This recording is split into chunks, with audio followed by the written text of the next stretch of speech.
오늘 강연은 두 가지 목적이 있습니다. 하나는 그 예술적 상상력에 수반되는 그 심미적 쾌락의 고유한 본성을 밝히는 겁니다. 다른 하나는 이제 심미적 쾌락이 예술뿐만 아니라 우리 인간의 삶 일반에 대해서 가지는 의미, 아주 중요한 의미에 대해서 설명하는 데 있습니다. 쾌락에는 여러 가지 종류가 있습니다. 감각적 쾌락이 있는가 하면 이성의 사용에 수반되는 쾌락이 있고 또 이 도덕적 쾌락이라고 부를 만한 것도 있습니다. 이런 여러 가지 종류의 쾌감과 구별되는 심미적 쾌락이 있다는 것, 이걸 발견했을 때 근대 미학이 탄생했죠. 그렇다면 예술적 상상력에 분비되는 심미적 쾌락이란 무엇입니까? 심미적 쾌락은 어떤 조건에서 경험되고 또 어떤 논리에 따라 발생할까요? 이런 물음에 답하는 것이 우리의 첫 번째 과제입니다. 그러나 이보다 중요한 것은 심미적 쾌락이 우리 인간의 삶 전체 안에서 차지하는 어떤 역할이나 기능입니다. 결론부터 말씀드리자면은 심미적 쾌락은 아름다움, 자연미, 예술의 선물입니다. 그렇지만 우리가 예술의 영역을 벗어나자마자 잊어야 하는 그런 감정이 심미적 쾌락이 아닙니다. 그것은 모든 창조적인 활동에 수반되고 모든 창조적인 활동을 제약하는 어떤 주관적인 조건으로서 우리 인간의 문화적인 삶 일반에 편지하는 어떤 것이라고 생각합니다. 인간의 활동은 특정한 대상에 관계하고 그런 한에서 그 대상이 요구하는 객관적인 조건에 구속되기 마련입니다. 이것은 요리를 할 때도 마찬가지죠. 요리를 만들기 위한 객관적인 조건, 그건 요리책에 나와 있죠. 그 매뉴얼이라고 합니다. 그 매뉴얼이 요리를 만들기 위한 객관적인 조건인데 요리를 정말 잘 만들고 남에게 감동을 줄 만큼 창의적인 요리가 되기 위해서는 그 스스로 요리를 즐겨야 되고 향유해야 되는데 그런 그런 향유가 일어나기 위한 조건이 또한 예술적 상상력이다. 이런 얘기가 오늘의 주요 논점이 되겠습니다. 그래서 인간의 모든 활동은 특정한 객관적 조건에 의해서 구속되는 것처럼 이런 쾌락분만적 자기향유라는 주관적 조건에 의해서 제약됩니다. 이런 쾌락분만적 자기향유는 심미적 차원에서 완성되거나 심미적 차원에서 활력을 얻습니다. 이는 심미적 쾌락이 다른 종류의 쾌락과 외면적으로 대립하는 것이 아니라는 것과 같습니다. 심미적 쾌락은 다른 종류의 쾌락을 완성하거나 살아있게 만든다는 점에서 좀 더 각별한 위치에 있습니다. 그러나 이 점을 발견하기까지는 대단히 오랜 시간이 걸렸습니다. 먼저 다른 종류의 쾌감과 구별되는 심미적 쾌락의 고유한 특성을 먼저 발견해야 했는데 이건 이미 오랜 역사가 지난 이후에야 18세기 말 19세기 초나 돼야 얻을 수 있는 성취였습니다. 이 오랜 쾌락의 역사 혹은 향유의 역사는 아리스토텔레스에서부터 시작합니다. 그 진정한 쾌락이라고 하는 것은 마지막에 가서 정의하자면 그 어떤 파괴된 조화의 회복이다라는 겁니다. 쾌락이 자연적 조화의 회복이라는 생각은 쾌락이 결여의 충족이라는 생각과 함께 갑니다. 쾌락이란 부족한 것이 채워지는 경험, 완전성이 성취되는 경험이라는 거죠. 이런 관점에서 완전성을 향한 상향적인 운동, 이것은 지식을 획득하는 과정, 마테시스, 배움의 과정과 동일시됩니다. 따라서 인간으로서 향유할 수 있는 최고의 쾌락은 삶에 대한 허기가 채워지는, 삶에 대한 허기를 채워가는 이성적인 삶, 배움의 여정에서 옵니다. 삶에 대한 미친 듯한 열정, 또 그것을 만족시킬 때의 배움, 시키는 배움, 이것이 가장 선한, 가장 좋은 쾌락의 원천입니다. 가령 우리 시학의 유명한 대목, 그 시학 4장, 그 도입부에 이런 문장이 있습니다. 그 인용해 보겠습니다. 어릴 때부터 인간은 마치 그들의 본성에 새겨져 있느냐 모방, 미메시스의 경향을 지니고 또 모방에서 쾌감을 얻으려는 경향을 지니고 있다. 인간은 유별나게 모방을 좋아하고 모방을 통해서 초보적인 지식을 배운다는 점에서 동물과 구별된다. 무엇인가를 배워 알게 된다는 것은 단지 철학자에게만이 아니라 모든 다른 사람에게도 커다란 즐거움을 준다.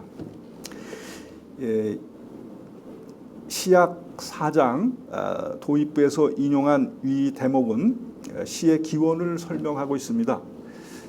이 말을 들여다보면 시의 유래와 철학의 유래는 다르지 않습니다. 시와 학문은 모두 모방의 충동과 거기서 분비되는 즐거움에 뿌리를 둡니다. 미메시스의 기쁨이 학문과 예술의 기원인 거죠. 그렇다면 인간은 왜 모방을 그렇게 좋아할까요? 모방의 즐거움은 또 어디서 오는 걸까요? 뭐 1차적으로 아리스토텔레스는 모방하기 이전의 사물과 이후의 사물이 서로 다르게 나타나기 때문이다, 이렇게 얘기합니다. 모방은 사물의 어떤 새로움, 차이를 낳는다는 겁니다. 그런 신선함 속에 다시 나타날 때 사물은 경이감을 또 불러일으킨다는 겁니다. 그리고 그 경이감은 어떤 물음을 낳고 그 물음에서 이제 배움과 지식이 싹 튼다는 거예요. 뭐 이게 이제 어떤 고대인의 한계, 고대적인 향유의 뭐 특성이면서 한계 있어요. 그러니까 예술이 주는 심미적인 쾌락을 언제나 다른 종류의 쾌락으로 오인하거나 뭐 대체 설명하는 이런 거를 볼 수 있습니다. 그러나 미메시스는 예술의 기원 혹은 출발점에 불과합니다. 예술은 예술가의 재현에서 모방에서 시작하지만 감상자의 반응에서 수용해서 완성됩니다. 아리스토텔레스는 예술을 완성하는 감상자의 반응을 감정의 카타르시스, 파테마톤 카타르시스 라는 유명한 말로 정의했습니다. 뭐 아리스토텔레스의 정치학에는 음악을 다루는 부분이 나옵니다. 저 후반부에 이제 거기에서 보면은 이제 그 교육은 세 가지 목적을 동시에 추구해야 된다. 하나가 교육, 파이데이아, 그 다음에 감정의 순화, 카타르시스, 그 다음에 우리 긴장 완화를 위한 오락, 디아고게. 이 세 가지 목적을 동시에 추구해야 되는데 이 중에서도 제일 중요한 것은 교육이다, 파이데이아다. 그래서 그 다른 종류의 목적은 이 파이데이아, 교육이라는 목적에 종속돼야 된다는 것이고, 그래서 카타르시스도 그 자체로 추구되는 것이 아니고 이 교육을 목적으로 추구돼야 된다, 이렇게 얘기하는 거죠. 그리고 또 이 감정의 순화 카타르시스를 설명할 때 아주 이렇게 얘기합니다. 마치 카타르시스의 과정을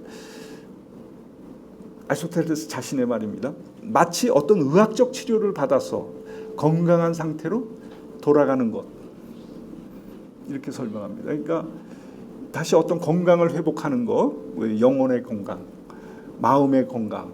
그래서 이런 문맥에서 우리가 짐작할 때 아리스토텔레스가 말하는 감정의 카타르시스라는 것은 감정 자체의 순화라기보다는 영혼의 순화고, 영혼의 순화라기보다 영혼의 도덕적인 정화, 승화를 말한다고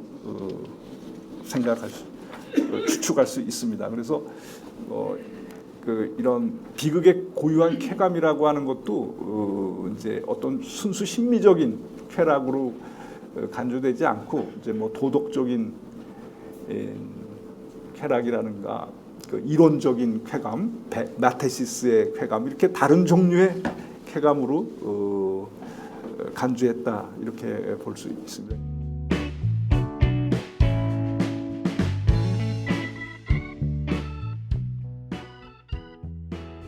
지금부터는 그럼 이제 그 데카르트와 칸트가 어떻게 심미적인 쾌락의 고유한 특성 그걸 발견해 가는지, 그 어떤 다른 종류의 쾌감과 구별되는 그 예술적 심미적 쾌감의 고유한 특성을 발견해 가는 과정을 설명해 드리겠습니다. 이런 여정은 이제 데카르트의 주관적인 전회에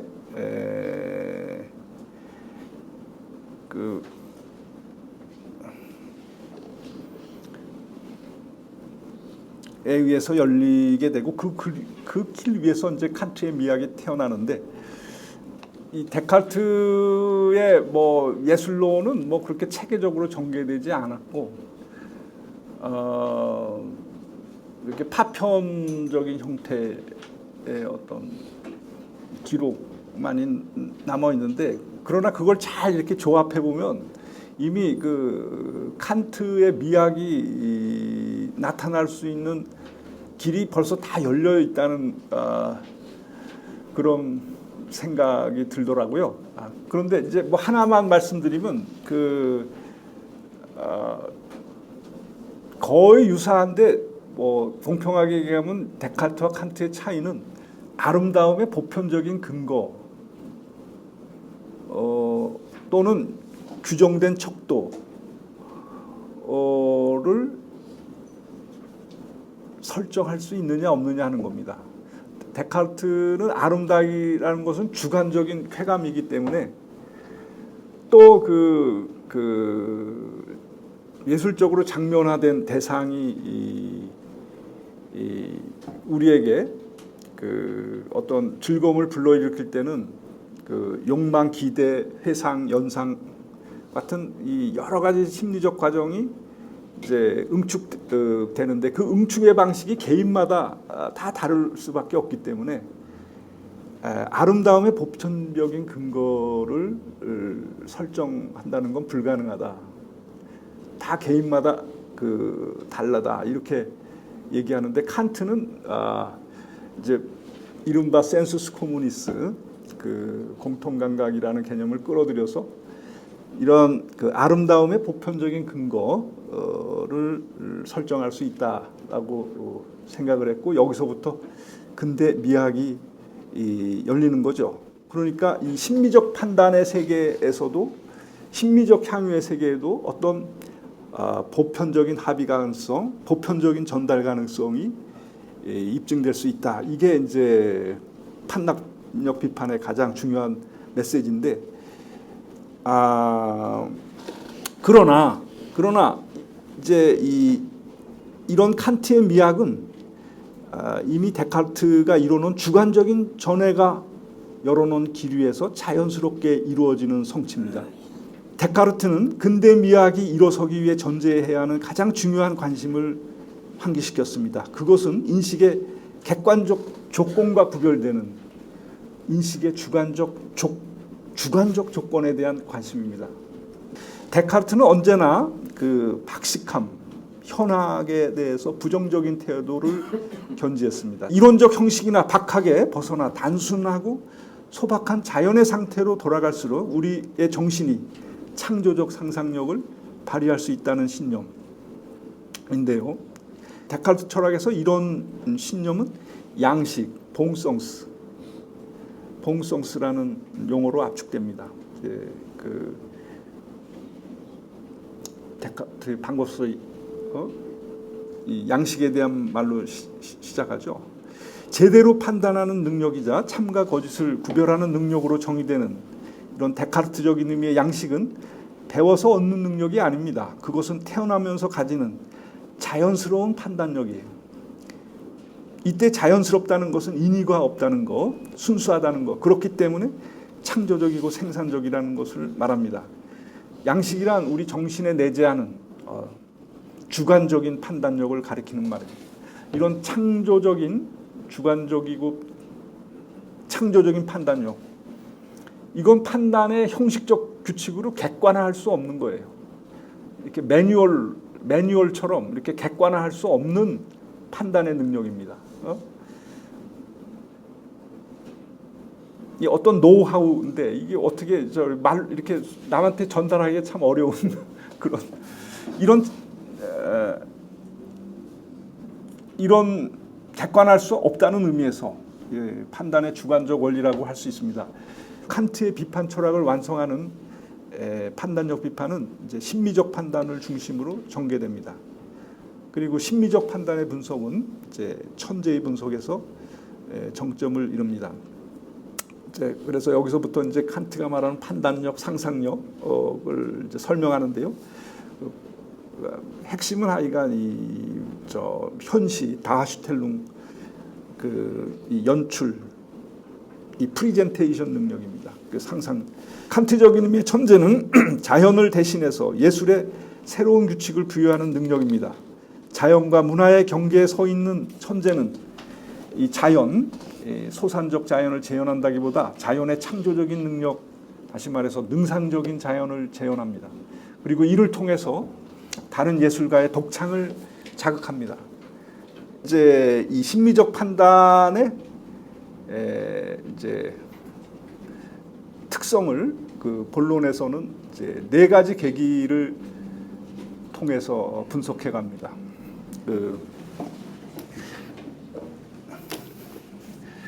이제 칸트는 우리 이제 개념의 세계를 이제 늘 4가지로 구분하는데 질, 양, 관계, 양상. 그래서 이 4계기에 따라서 그 심미적인 판단이 갖는 특성을, 그래서 질은 무관심한 만족감, 양은 개념 없는 보편성, 양상은 개념 없는 필연성, 관계는 목적 없는 한목적성. 근데 뭐 이거 다 설명할 수 없고 딱 가장 중요한 한 가지, 그것은 이제 이 첫 번째 계기, 이 무관심한 만족감이라는, 그러니까 심미적 판단 또는 예술적 상상력의 가장 중요한 특징은 우리에게 무관심한 만족감을 준다라는 거죠. 이게 이제 심미적 쾌감의 고유한 특징으로서 칸트가 제시하는 것인데, 이제 아쇼텔레스가 비극의 효과로서 감정의 카타르시스를 얘기했는데, 후대의 주석가들은 이게 어떤 생리적인 쾌감이냐 아니면 도덕적인 고양감이냐 이렇게 막 논쟁을 주고받았는데, 이제 칸트는 이 두 종류의 쾌감과 다른 제3의 쾌감을 얘기한 거예요. 이 제3의 쾌감은 2가지 특징이 있습니다. 첫째, 이제 이미 얘기한 것처럼 무관심하다는 거예요. 무관심해, disinterestedness라고 그러는데, 이때 무관심하다는 것은 일단 대상의 실존 여부에 이것이 진짜로 있냐 없냐, 여기에 무관심해. 그런 점에서 순수 관조적이다 이렇게 얘기하는데, 다른 한편 이제 무관심하다는 것은 어떤 우리 인간이 경험하는 최고의 활력과 관계되는 겁니다. 이제 왜냐하면 이런 무관심한 상태에서만 우리의 그 인식 능력, 특히 상상력과 오성이 자유로운 유의 속에 아무 구속 없이 자유로운 유의 속에 놓이게 되고, 그래서 우리 스스로 살아있는 느낌을 자각하는 데서 오는 즐거움이 이 심미적 쾌락이다 이렇게. 뭐 이것은 이제 그 천재론, 이제 이 취미 판단이라는 것은 우리가 아름다움 앞에서 감상자로서 내리는 판단인데, 이제 아름다움의 현상을 감상하는 게 아니라 스스로 창조하는 자가 있죠. 그 예술가고, 그걸 천재라고 하는데, 그럼 이제 이거는 그 천재론과도 잘 이렇게 부합하는 얘기예요. 칸트적인 의미의 그 천재는 에스테틱 아이디어, 감성적 이념을 현시하는 능력입니다. 칸트에 따르면 예술 작품은 도덕적 이념의 목적 없는 한목적성에 대해 상징적으로 말해주는 암호문입니다. 예술 작품 앞에선 아름다운 영혼의 심미적 판단은 그 암호문에 대한 해독이자 경탄입니다. 경탄 속에서 이어지는 해독과 반성이 이어질수록 불가해했던 도덕적 질서의 목적이 점점 더 분명해집니다. 그리고 그럴수록 아름다운 영혼은 도덕적 사명감에 전율합니다. 이렇게 이제 칸트는 예술이라는 보리수, 성문 앞 보리수를 찾아가서 어떤 아름다운 영혼이 되는 꿈을 꿨어요. 근데 그 이후에 낭만주의자들은 더 위대한 걸 꿈꿉니다. 예정된 순서에 따르면 이제 지금부터 프로이트와 락강을 중심으로 현대적인 향유에 대해서 얘기하는데, 너무 시간이 많이 지났기 때문에 토론 시간을 통해서 이런 이제 정신 분석이 내리는 쾌락의 정의, 또 여기서 간주되는 예술의 의미나 기능 같은 것을 설명해 보겠습니다. 일단 강연은 여기서 마치도록 하겠습니다.